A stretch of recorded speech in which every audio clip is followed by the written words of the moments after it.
Eu quero convidar a igreja para abrir a sua Bíblia em Atos dos Apóstolos, capítulo 1. Atos, capítulo 1.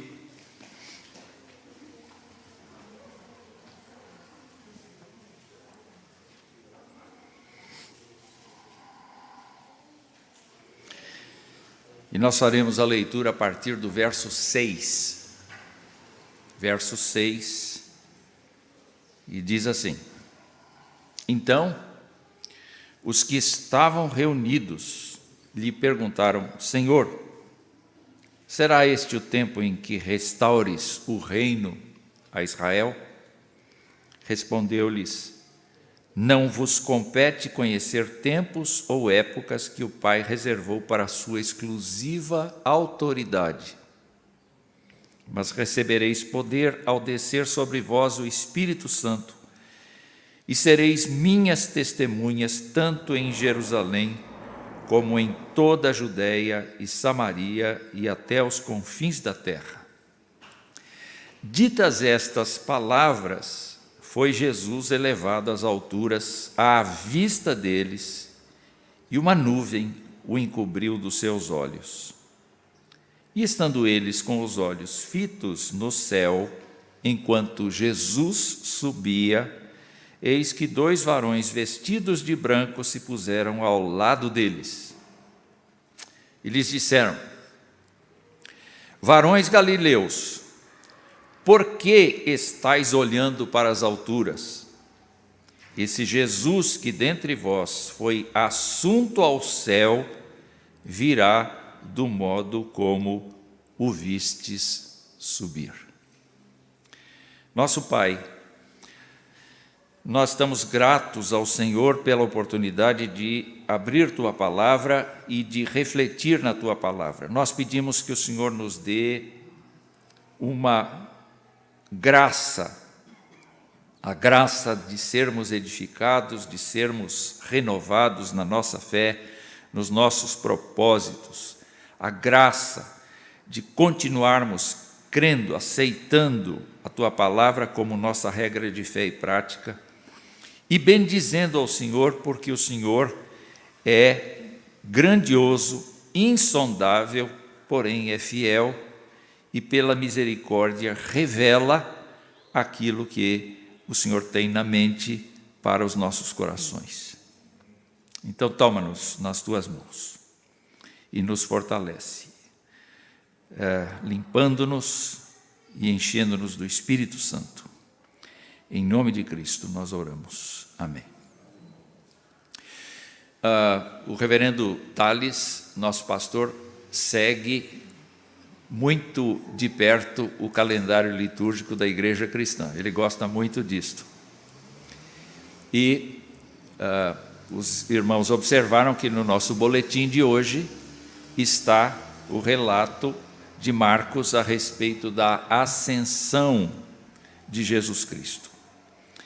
Ontem, quando ele me procurou para perguntar se eu podia substituí-lo, imediatamente me veio à mente Atos capítulo 1, que é um texto que eu gosto muito, e que trata positivamente da ascensão de Jesus Cristo. Assim como o nascimento virginal de Jesus Cristo é um prodígio para todos nós, é um milagre, a morte de Jesus Cristo, sem que Ele tenha cometido nenhum pecado, é também um feito notável para todos nós. E a sua ressurreição dentre os mortos também é alguma coisa maravilhosa. Porque Jesus Cristo não ressuscitou como a filha de Jairo ressuscitou, nem como Lázaro ressuscitou, nem como o filho da viúva de Naim ressuscitou, porque eles envelheceram e eles adoeceram outra vez e eles faleceram outra vez. Jesus Cristo, quando ressuscitou, ressuscitou em novidade de corpo. Se antes ele não havia pecado, porque era Deus e homem, como Deus não podia pecar e como o homem não queria pecar. Agora, Jesus Cristo tem o poder de estar presente tanto na terra quanto nos céus. Jesus Cristo tem o poder de viver num corpo que jamais morre, que jamais sofre, que jamais envelhece, num corpo absolutamente transformado pelo poder de Deus para existir eternamente. A promessa bíblica é que cada crente em Jesus Cristo, no dia da volta do Senhor Jesus Cristo, receberá uma natureza física exatamente como a que é de Jesus Cristo. É claro que nós não seremos como Jesus Cristo no sentido de ser filho de Deus, divino. Nós seremos, sim, nós nos apropriaremos da graça recebida e nós seremos, como já somos hoje, filhos adotados do Senhor, mas com a mesma natureza física de Jesus Cristo, com um corpo que não se deteriora, que não entristece, que não envelhece, com um corpo absolutamente diferente daquilo que nós estamos acostumados a ver. Mas o fato que despede Jesus Cristo desta vida terrena não é a ressurreição. Porque mesmo na ressurreição, Jesus Cristo ainda habitou, apareceu, teve momentos de encontro com várias personalidades. Por exemplo, os 2 discípulos de Emaús. Por exemplo, Maria Madalena. Por exemplo, os 11. 8 dias depois, com Tomé. Na praia, onde Jesus passeou com Pedro e perguntou 3 vezes se Pedro o amava. Paulo avisa que Jesus foi visto por mais de 500 irmãos de uma vez só.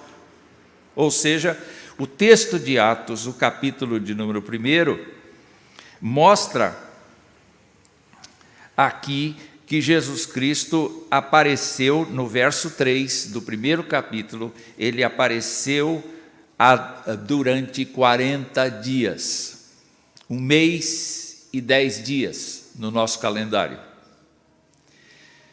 Portanto, Jesus Cristo ainda não havia se despedido da terra a despeito de ser ressurreto. Jesus Cristo estava vindo fisicamente apresentar-se aos seus discípulos. Quando eles duvidavam, ele dizia: toquem em mim, vejam que um espírito não tem osso, não tem corpo nem ossos, como vede que eu tenho. Quer dizer, o seu corpo permitia que fosse tocado. Ele comeu com eles, ele preparou uma refeição para os discípulos na praia. Ele ainda, apesar de estar livre da terra, ele ainda convivia com os discípulos na terra durante esses 40 dias. O que marca a sua saída da terra é a ascensão. A despedida de Jesus Cristo da sua obra na terra não é a ressurreição, é a ascensão. Porque é a partir deste momento que convém que ele vá, para que o Espírito venha. Então a instrução que os discípulos receberam durante estes 40 dias foi: fiquem em Jerusalém, porque em poucos dias vocês receberão o Espírito Santo. Hoje nós vivemos sob esta dispensação, nós vivemos com Jesus assentado à destra da majestade nas alturas, embora presente, onipresente, e ao mesmo tempo vivemos sob o cuidado, sob a adoção, sob a força do Espírito Santo de Deus. Tanto é que as últimas palavras registradas por Lucas da boca de Jesus foram estas: não vos compete conhecer tempos ou épocas que o Pai reservou pela sua exclusiva autoridade, mas recebereis poder ao descer sobre vós o Espírito Santo e sereis minhas testemunhas, tanto em Jerusalém como em toda a Judeia e Samaria e até aos confins da terra. Eu quero lembrar vocês que a missão de vocês será ser minhas testemunhas. E enquanto ele falava estas coisas, ele começou a subir.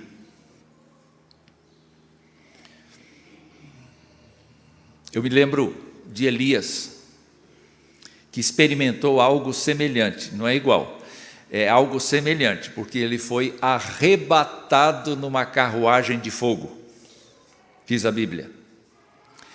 Eu me lembro de Enoque, que a Bíblia diz que foi tomado por Deus, ou seja, desapareceu.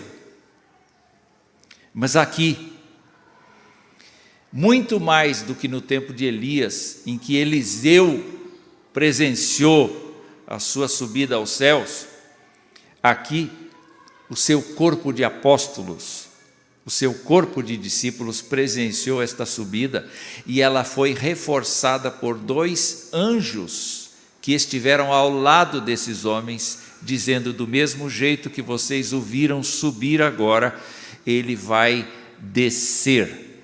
E para onde Jesus Cristo foi? Para onde Jesus Cristo foi? É muito interessante a gente observar que só Lucas diz que Jesus subiu. Na verdade, nós temos uma fala de Marcos, no capítulo 16, que usa a seguinte expressão. Marcos, capítulo 16, diz assim, de fato, Marcos 16, 19, diz assim: de fato, o Senhor Jesus, depois de lhes ter falado, foi recebido no céu e assentou-se à destra de Deus. Simples assim. Simples assim. Mas Lucas é o que diz: Jesus estava falando, terminou de falar e começou a subir aos céus, e uma nuvem encobriu a pessoa de Jesus dos olhos dos seus discípulos. Ninguém deve imaginar que esta nuvem seja uma nuvem de vapor, como a que nós temos nos céus que a gente contempla.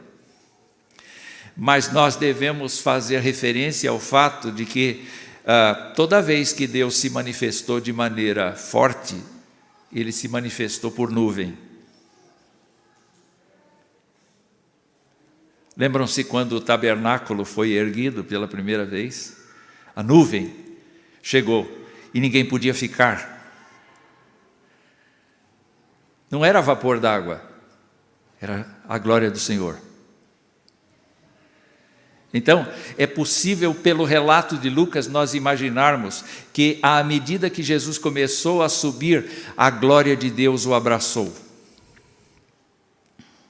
o envolveu, de maneira que os crentes perderam o contato físico do olhar. Mas Jesus Cristo, imediatamente, Ele não precisou viajar milhões de quilômetros para ir onde Deus está, porque Deus está em toda parte. Ele entrou no mundo que nós não enxergamos com os olhos do corpo, mas Ele entrou no mundo da glória de Deus, que nós enxergamos pela fé. Quero fazer uma pergunta para vocês: Deus está aqui? Deus está aqui. Nós o vemos? Não. Mas nós percebemos a sua presença por meio da fé.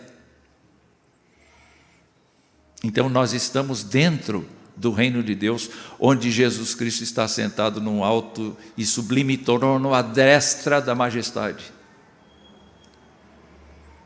Então a ascensão não significa que Jesus Cristo viajou, mas significa que Jesus penetrou, como diz o texto bíblico, nos céus. Quando a gente pensa em penetrar nos céus, não é uma invasão, mas é ir para um lugar que já está destinado a Ele. Um lugar onde Ele é esperado, um lugar onde Ele será exaltado. Então, eu queria, nestes minutos que tenho, dizer para os irmãos o seguinte, que a ascensão de Jesus Cristo é fundamental para nós, porque Jesus Cristo tocou nesse assunto na vida dele, antes de morrer. Ele colocou o seguinte dilema para os fariseus. Ele perguntou: de onde é que vem o Cristo? E eles responderam: o Cristo vem de Davi, é filho de Davi. Correta resposta. Mas Jesus disse assim: então por que é que Davi, se é filho de Davi, por que Davi disse assim: disse o Senhor ao meu Senhor, assenta-te à minha direita? Os três evangelistas, Mateus, Marcos e Lucas, citam este fato, porque Jesus Cristo tinha absoluta ciência de que, passada a cruz, passada a necessidade de morrer pelos pecadores, passada a ressurreição dentre os mortos, ele se encaminharia para a presença do Pai. E não é só isso. Quando Jesus Cristo orou por seus discípulos, ele disse uma coisa muito importante em João capítulo 17. Logo no comecinho, ele diz assim: capítulo 17, verso 4, eu te glorifiquei na terra, consumando a obra que me confiaste para fazer. E agora, glorifica-me, ó Pai, contigo mesmo, com a glória que eu tive junto de ti, antes que houvesse mundo. Senhor, me dá a glória que me pertence e que eu tive e da qual eu abri mão para estar aqui. E me concede que eu de novo seja glorificado. Quando a gente vai para Apocalipse, a gente sabe exatamente o que acontece. Está lá no capítulo 5 de Apocalipse, um episódio. Havia no trono o Senhor e havia na sua mão direita um livro escrito por dentro e por fora, de todo selado com 7 selos. E havia uma pergunta no ar: quem é que é digno de abrir esse livro? E a resposta, aparentemente não havia. Então, João, o visionário, o que tem a visão, começou a chorar, porque não havia quem se dispusesse, até que do meio do trono, exatamente do meio do trono, verso 6, e do meio dos 4 seres viventes, e entre os anciãos de pé, um cordeiro, como tendo sido morto. Ele tinha 7 chifres, bem como 7 olhos, que são 7 Espíritos de Deus enviados por toda a terra, portanto, em estado de glória. Veio, pois, e tomou o livro da mão direita daquele que estava sentado no trono. E quando tomou o livro, os 4 seres viventes e os 24 anciãos prostraram-se diante do Cordeiro, tendo cada um deles uma harpa e taças de ouro cheias de incenso, que são as orações dos santos. Orações dos santos, louvores, ações de graças apresentadas ao Cordeiro, em estado de honra. E aí então entoavam um novo cântico, dizendo: digno és de tomar o livro e de abrir-lhe os selos, porque foste morto e com teu sangue compraste para Deus os que procedem de toda a tribo, língua, povo e nação.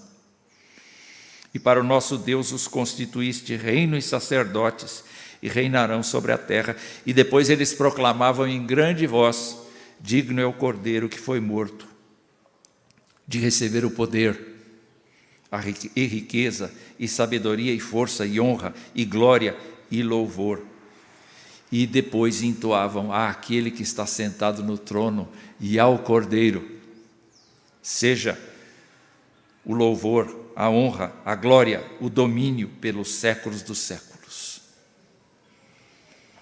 Jesus Cristo, nas suas horas de comunhão com o Pai, Jesus Cristo orava muito. Jesus Cristo tinha uma vida intensa de oração.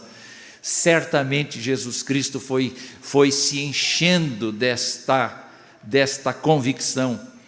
E por conta até desta convicção, isso lhe dava forças para andar entre nós e viver as nossas pobrezas e conviver com as nossas fraquezas e abençoar aqueles que criam e morrer pelos pecadores.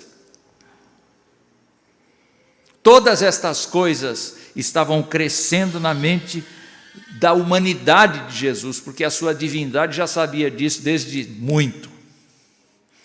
E, meus amados irmãos, então, na vida de Jesus Cristo, nós sabemos perfeitamente que Jesus Cristo sabia, tanto sabia, que aos discípulos, um pouco antes de ser preso, disse assim: não se turbe o vosso coração. Credes em Deus, crede também em mim. E ele dizia: na casa de meu Pai há muitas moradas. Se assim não for, eu vou-lhe teria dito. E ele termina esta fala dizendo: vou preparar-vos lugar. Por que da ascensão? Primeiro, para nos lembrar que Jesus Cristo foi uma pessoa real. Segundo, que Jesus Cristo tinha uma procedência divina. A ressurreição confirmou isto, mas a ascensão ratificou o que a ressurreição já havia dito, de que Jesus Cristo é divino, mas que Jesus Cristo é o nosso representante, por isso é humano também. E como humano, ele foi arrebatado como um dia os crentes serão.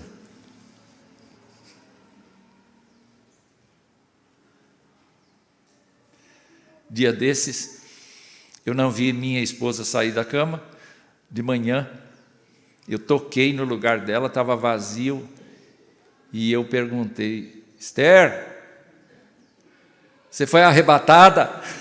E eu fiquei.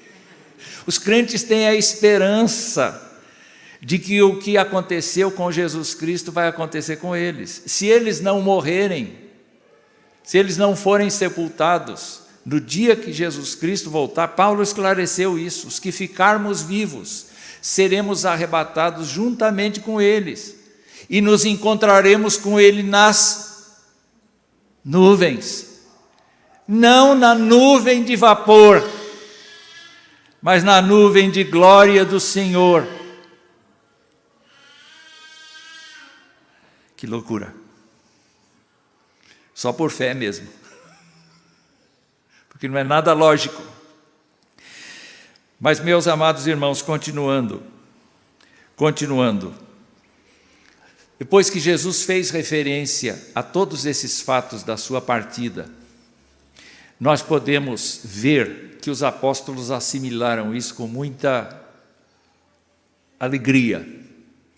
Quando Jesus Cristo deu a eles o Espírito Santo, a primeira fala foi de Pedro. O discurso de Pedro aos judeus em Jerusalém mostrou claramente que esta partida de Jesus Cristo para ir para o lugar santo, à destra de Deus, foi reforçado no discurso.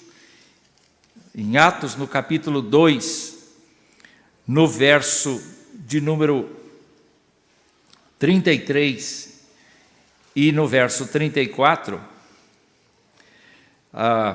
ou de 32 a 34, 35, a este Jesus, Pedro pregando, a este Jesus, Deus ressuscitou, do que todos nós somos testemunhas, exaltado, pois, à destra de Deus, tendo recebido do Pai a promessa do Espírito Santo, derramou isto que vedes e ouvis. Porque Davi não subiu aos céus, mas ele mesmo declara: disse o Senhor ao meu Senhor, assenta-te à minha direita, até que eu ponha os teus inimigos por estrado dos teus pés. Em outras palavras, Pedro comunicou que Jesus subiu para assentar-se à destra de Deus. Depois, quando Estevão foi apedrejado, qual foi a experiência consoladora que Estevão recebeu? Ele recebeu a revelação, a visão consoladora de que Jesus Cristo estava à direita de Deus Pai em pé. Quem imagina que Jesus Cristo fica só sentado à destra de Deus se engana. Jesus trafega, Jesus trabalha, Jesus é mediador, Jesus está entre os castiçais das igrejas no Apocalipse. Jesus Cristo está visto por Estevão de pé, Jesus Cristo está atuante, Jesus Cristo é o mediador de todas as coisas. A sua ascensão é fundamental para nós entendermos que ele terminou uma parte do trabalho, mas agora ele está fazendo outra parte do seu trabalho. Quando o apóstolo Paulo trata da ressurreição de Jesus Cristo e lida com os crentes de Corinto, ele afirma que Jesus Cristo está reinando e que Jesus Cristo reinará até que o último inimigo seja vencido, a morte. Então, Jesus Cristo, em atitude de humildade, sendo Deus, entregará todo o governo para o qual ele foi constituído e entregará tudo isto para que Deus seja tudo em todos, Deus o Pai. E ele continuará sendo o primogênito, ele continuará sendo considerado as primícias, tanto da ressurreição quanto dos irmãos de fé que estiverem lá. Paulo falou muita coisa a respeito disto. Paulo disse que Cristo é o mistério da piedade e que foi recebido na glória, em 1 Timóteo 3. Paulo diz que Deus exaltou Jesus Cristo sobremaneira e lhe deu um nome que está acima de todo nome, para que ao nome de Jesus Cristo todo joelho se dobre e toda língua profira que Ele é Senhor, para a glória de Deus Pai. A ascensão tem o significado desta partida para o trabalho, para o desenvolvimento da mediação. Jesus Cristo se torna oficialmente mediador de todas as coisas a partir desse momento. Ainda que ele tenha sido colaborador, cooperador e o meio pelo qual Deus criou todas as coisas, ele passa a ser o eterno mediador da aliança de Deus, oficialmente, vamos dizer assim, conhecido da humanidade, vamos dizer assim, porque ele, desde o começo, era o mediador, mas agora ele está conhecido da humanidade como o mediador. Paulo também diz que os salvos estão assentados com Jesus Cristo nos lugares celestiais. O que quer dizer, o que significa que crentes em Jesus Cristo não foram apenas perdoados dos seus pecados, não foram apenas justificados pelo sangue de Jesus Cristo, mas os crentes passaram do estado do império das trevas e transportados para o reino do Filho do seu amor, em quem tem a redenção dos pecados. Os salvos foram assentados, por causa da misericórdia de Deus, nos lugares celestiais em Cristo Jesus, de maneira que os salvos receberam o poder do Espírito Santo para viver neste novo mundo sobre o qual Jesus Cristo é Rei.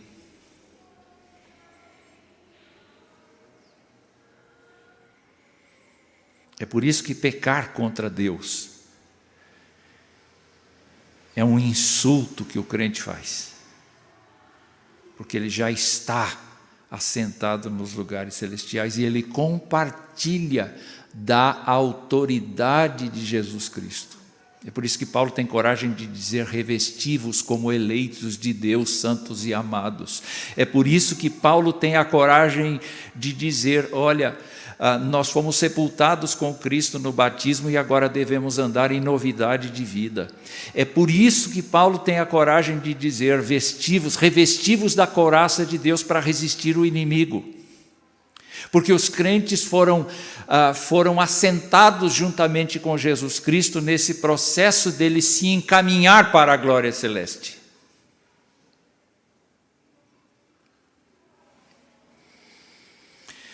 Quando nós chegamos aos Hebreus, o escritor aos Hebreus afirma no capítulo 4 que Jesus Cristo penetrou nos céus como um sacrifício agradável a Deus. Ele chegou lá e a ascensão significa que ele foi aprovado.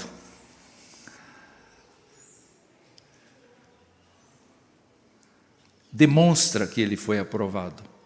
Não significa, demonstra que ele foi aprovado. Também no capítulo 1 de Hebreus, o verso 3 vai nos dizer, na introdução que o escritor faz aos seus leitores, ele vai dizer assim, ele, Jesus, que é o resplendor da glória e a expressão exata do ser de Deus, sustentando todas as coisas pela palavra do seu poder, depois de ter feito a purificação dos pecados, assentou-se à direita da majestade nas alturas. A ascensão significa: vem, tua obra aí está pronta. Vem, eu me dou por satisfeito pelo que você fez.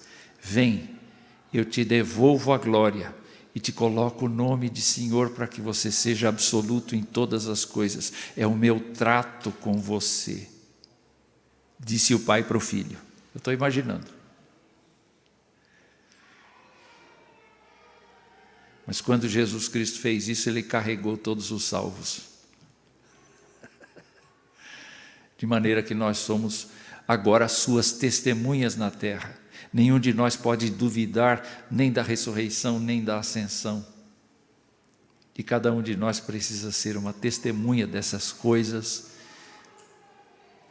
ao vivo e a cores. E, meus irmãos, terminando aqui, Jesus Cristo, então, se tornou o nosso sumo sacerdote face a face com o Senhor. Se antes ele dizia assim: Senhor, enquanto eu estive com os discípulos, com os que me deste, eu os guardei, mas agora vou para junto de ti, já não vou guardá-los, quem vai guardar em meu lugar é o Espírito Santo. Mas Senhor, eu quero que onde eu estou, eles estejam comigo.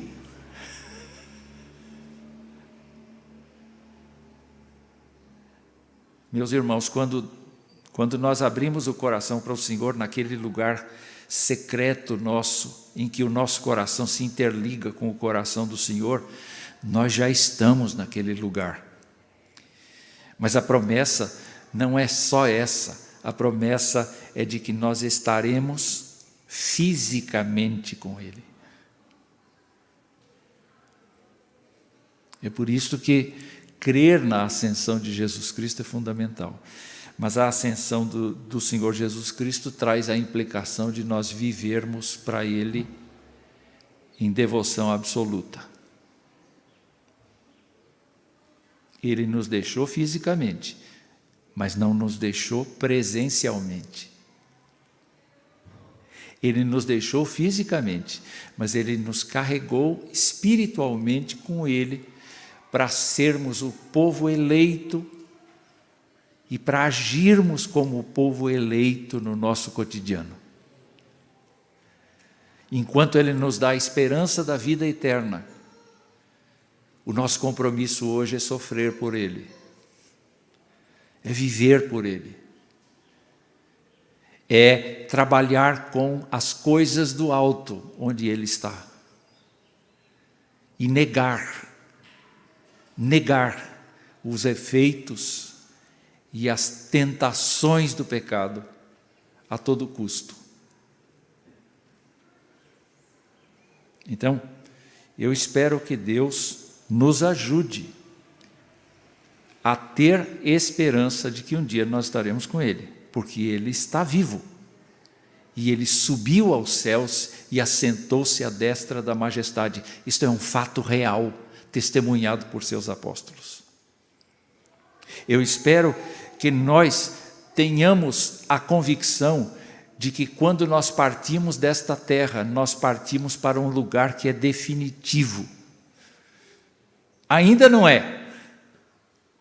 Nós ainda aguardamos a ressurreição do nosso corpo físico. Os que já partiram deste mundo estão aguardando a volta de Jesus Cristo para serem ressuscitados. Mas nós temos um lar definitivo, que é a presença de Deus. E a terceira coisa que nós podemos lembrar é que Ele nos deixou autoridade para agirmos em seu nome. Tudo quanto pedirdes ao Pai em meu nome, eu o farei. Que Deus nos abençoe. Que Deus nos encha com a sua graça, com a sua esperança.